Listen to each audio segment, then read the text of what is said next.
Os portos da Europa, sobretudo da Antuérpia, na Bélgica, são portas de entrada de entorpecentes no continente.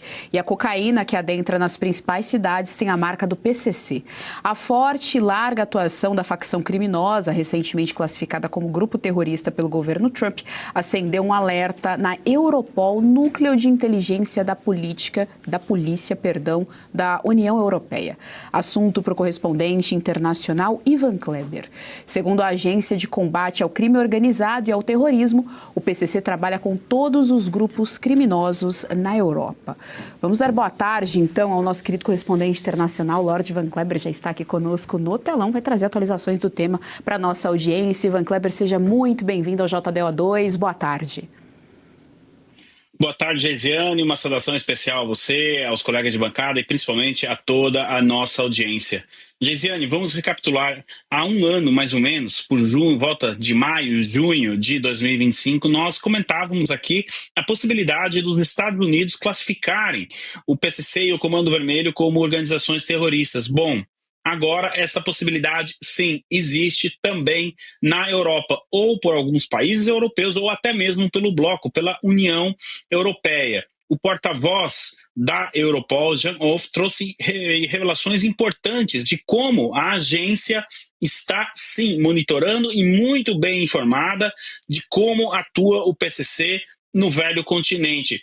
Olha só, Geisiane, a Europol, só para nossa audiência entender, ela não classifica nenhuma organização como terrorista, ela não tem o poder para isso. Mas os países podem coletar informações, fruto das investigações da Europol, para tomar uma decisão semelhante à dos Estados Unidos. E o porta-voz trouxe revelações, como eu disse, extremamente preocupantes e para a imagem do nosso país também. Por exemplo, ele disse que os grandes grupos criminosos da Europa, entre eles a máfia italiana, 'Ndrangheta, e também a máfia albanesa, entre outras, não conseguem cocaína sem o intermédio do PCC, ou seja, basicamente a maior parte ou quase toda a cocaína que chega na Europa chega via PCC.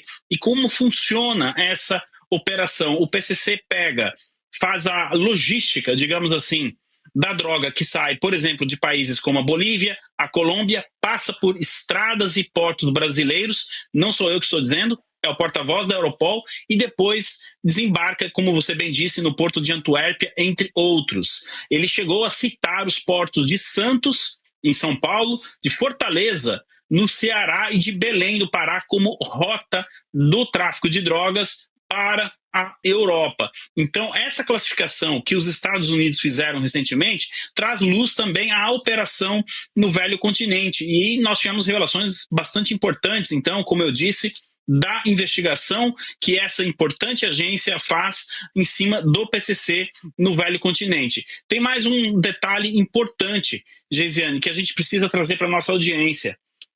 A União Europeia possui um mecanismo semelhante ao dos Estados Unidos para classificar uma organização como organização terrorista, como foi o caso, dos Estados Unidos. Como funciona?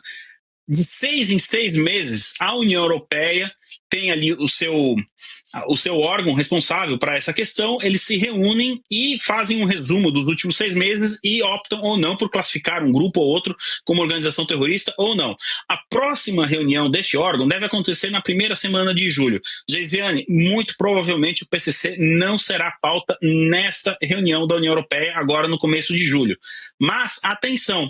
Para a reunião de dezembro ou janeiro, que ainda não está marcada, mas deve acontecer ali entre dezembro e janeiro, possivelmente o PCC pode ser tema dessa reunião, deste órgão. E tem um outro caminho também, Geisiane, que pode ser adotado pelos países. Por exemplo, a União Europeia é formada por 27 países. Nem todos podem decidir classificar o PCC, o Comando Vermelho ou qualquer organização como organização terrorista. Mas um ou outro país podem optar por esse caminho. E são justamente os dados, as informações, as investigações da Europol que vão basear os governos dos países da União Europeia para tomar essa decisão ou não. Agora, o que fica dessa informação que a gente está trazendo aqui para a nossa audiência? Bom, nós tivemos já os Estados Unidos tomando essa dianteira, nós já tivemos declarações de líderes, de presidentes da América Latina, questionando o posicionamento do governo brasileiro, sobre o PCC e o Comando Vermelho. A Argentina e o Paraguai não esperaram os Estados Unidos. A gente precisa lembrar aqui que os países vizinhos de Mercosul, né, parceiros de Mercosul, classificaram o PCC e o Comando Vermelho antes mesmo dos Estados Unidos. Agora a gente tem essa questão na União Europeia e essas declarações vêm no momento em que Lula está, né, em um país, está em solo europeu, está na França, no G7. Definitivamente, como brasileiro, eu me sinto envergonhado, porque é algo que nós deveríamos estar fazendo o dever de casa, combatendo essas organizações. E muito pelo contrário, nós temos aí o presidente, a Janja, enfim, toda a equipe dele tentando reverter a classificação que os Estados Unidos fizeram. Para concluir, Geisiane, sim, é possível que autoridades americanas trabalhem em conjunto com a Europol para desmantelar essa rede das rotas que saem do Brasil em direção à Europa, Geisiane. Então, de certa maneira, o cerco está se fechando em torno, principalmente, do PCC. Geisiane, devolvo para você. Ivan Kleber, inclusive, tem essa questão, né? Os Estados Unidos já classificaram o crime organizado como terrorismo, mas anteriormente a isso, embora tenha essa reação aí completamente ibérica e estapafúrdia do governo Lula, mas também tem aquele acordo do Brasil e Estados Unidos que foi feito com o Andrei Rodrigues, o Dário Durigan e o Robson Barreirinhas, né? Então, Polícia Federal, Ministério da Fazenda e também a Receita Federal, que cuida ali dos portos e aeroportos também do nosso país, né? O que entra, o que sai. Então pode ser também que abra. Tá aí a foto deles, né? Essa foto é muito, muito boa, né? Porque os três estão com uma cara de velório para assinar aí esse acordo, o que dá o tom de como o Brasil trata o crime organizado, mas eu trouxe esse fato aqui, essa lembrança para nossa audiência, para a gente linkar justamente com a Europa, né? Embora não possa ter essa classificação, mas pode ter algum tipo de acordo se o Brasil tiver interesse.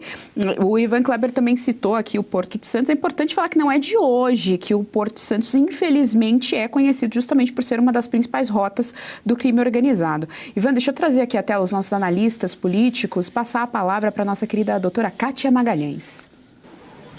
Boa tarde, Ivan. Assim como você, me sinto envergonhada por ser brasileira. Esse fato me evocou à memória a fala icônica do vice-presidente J.D. Vance em Munique sobre o declínio civilizacional da Europa. E aí eu te pergunto, em que medida o PCC brasileiro, Brazuca, pode talvez estar utilizando mão de obra de imigrantes ilegais aí na Europa? E se estiver, será que nós podemos esperar dos sistemas judiciários europeus, que muitas vezes têm sido tão tolerantes com o inaceitável, inclusive com crimes por parte de imigrantes ilegais, será que a gente pode esperar providências concretas das Cortes de Justiça da Europa, Ivan?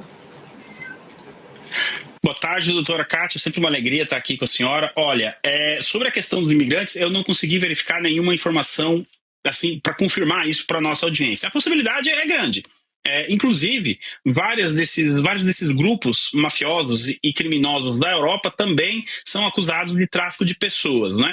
Então, nesse contexto, a gente pode, sim, trabalhar com a hipótese de que os imigrantes ilegais também sejam ali, em determinado momento, utilizados pelo narcotráfico. Agora, sobre as cortes europeias, sobre os governos europeus, eu acho que a doutora Kátia aqui foi no ponto, porque muitas pessoas devem estar se questionando no nosso chat aqui, da nossa conversa aqui da Revista Oeste, e o seu comentário é muito bem-vindo, e também o seu like. Ivan, muitos governos são de esquerda na Europa, por que eles adotariam uma medida, né, que vai na contramão daquilo que outro governo de esquerda, embora o Lula agora parece que não é mais de esquerda, mas enfim, por que teríamos esse atrito? Bom, amigos, negócio à parte. Nós sabemos, doutora Kátia, que quando um governo aqui na Europa ele está com a popularidade baixa, o combate ao narcotráfico, o combate ao tráfico de drogas ajuda a subir a popularidade deste governo. E as agências, isso é importante, as agências de investigação, as forças policiais, elas atuam de maneira independente do mundo político. Existe ainda na Europa a divisão de poderes, doutora Kátia. Então, por exemplo, o que a Europol está fazendo aqui é abastecer os países que sofrem com esse problema de informações, detalhes, inteligência, quais são as rotas, também a questão do financiamento, enfim. Então, eu acredito que sim, alguns governos da Itália, da Europa, por exemplo, a Itália, a Polônia, até mesmo governos um pouco mais voltados à esquerda, como a Bélgica, Holanda um pouco menos, mas enfim, esses países que têm esse problema crônico podem decidir enfrentar esse problema de maneira unida. Um ministro do governo de Portugal já disse que, por enquanto, eles não pretendem classificar o PCC como organização terrorista. Agora, isso não significa que as autoridades portuguesas intensifiquem as investigações, as apreensões, enfim, as ações contra esses grupos e contra aqueles que ajudam a manutenção desse trabalho desses grupos também, doutora Kátia. Geisiane, devolvo para você. É importante também dizer que esse tom eleitoral em relação ao crime organizado, né, é realmente tema da campanha, não é só aqui no nosso Brasil, né, é toda a América Latina, o próprio Tigre lá na Colômbia está batendo nisso, a gente tem o Bukele também que bate nessa tecla, enfim, a gente tem o próprio Shield, né, Shield of America, o escudo aí para combate ao crime organizado, enfim, essa união toda. Então, realmente é o tema, é o que vai ditar que os próximos anos na América Latina esse combate ao crime organizado, por isso aí essa colaboração e todo mundo muito atento, inclusive o Lula, né? Deixa eu trazer novamente aqui os nossos analistas políticos. Jorge Serrão, sua pergunta. Lorde Van Kleber, o que está chamando a atenção da gente que observa esse assunto com muita atenção é que estão fazendo uma abordagem muito de logística e muito de repressão policial. Estão tratando pouco da questão que é a essencial, a atividade econômica que é o narconegócio.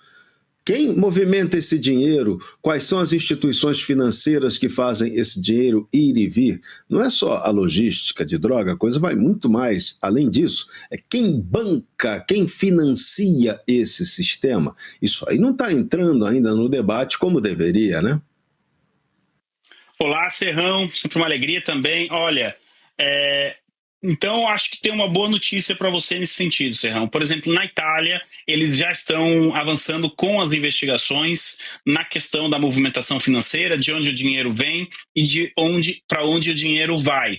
Isso não é exclusividade da Itália, a própria Europol também está fazendo esse trabalho, Serrão. E olha só que curioso, algo que nós falamos muito aqui no último ano, né? Olha, o PCC ele pode ter conexões com os vários grupos ali do Oriente Médio. E, segundo esse porta-voz da Europol, então, o Jan Orff, o PCC, Serrão, recebe, não é, pela logística feita ali, pelo tráfico de drogas, ele recebe armamento pesado, que vem do Paquistão.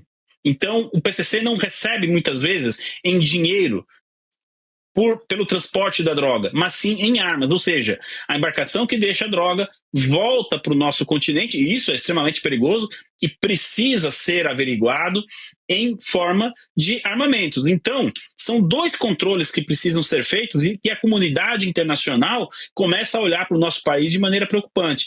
As drogas que saem do Brasil, mas e como que essas armas voltam para o Brasil? Será que é pelos portos citados ali pelo porta-voz? Ou teríamos uma outra rota via Venezuela e depois, olha só, o Trem da Água foi acusado essa semana de contrabandear armas para o Comando Vermelho através da fronteira com a Venezuela.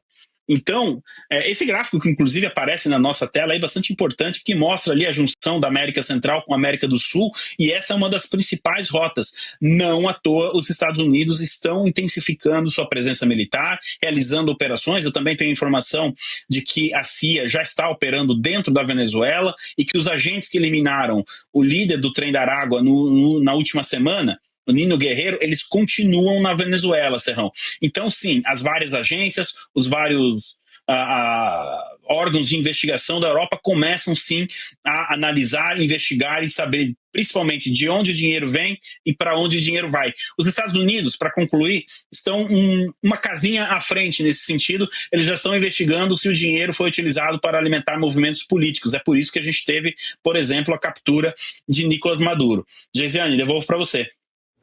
Van Kleber, muito obrigada pelas informações aqui no nosso JDO2. Até a próxima.